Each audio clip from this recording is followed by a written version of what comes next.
Tu crois que les vautours sont sales? Alors écoute bien, celui-ci est un héros sanitaire, et il peut voler plus haut que certains avions. Dans le ciel d'Afrique, il existe un recordman, le vautour de Rupel, J. pruepeli.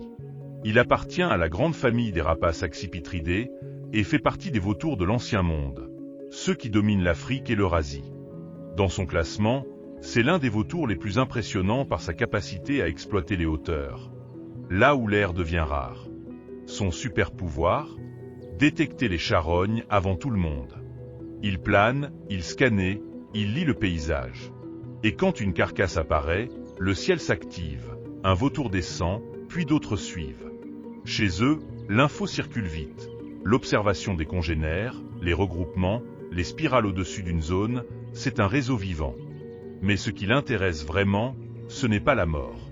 C'est l'énergie, les calories, la survie. Une carcasse, pour lui, c'est un repas stratégique, rapide à exploiter, essentiel pour tenir dans un monde immense. Et son rôle est énorme, il nettoie. En consommant rapidement les carcasses, il limite la prolifération de certains agents pathogènes et réduit les risques de contamination dans l'écosystème. Sans ces nettoyeurs, les carcasses restent plus longtemps, d'autres charognards prennent le relais, et l'équilibre peut se dérégler. On le trouve surtout dans le Sahel et en Afrique de l'Est. Mais aujourd'hui, ce géant des airs est en crise. Empoisonnement, pressions humaines, raréfaction des proies, collisions, dérangements. Résultat, son statut de conservation est en danger critique.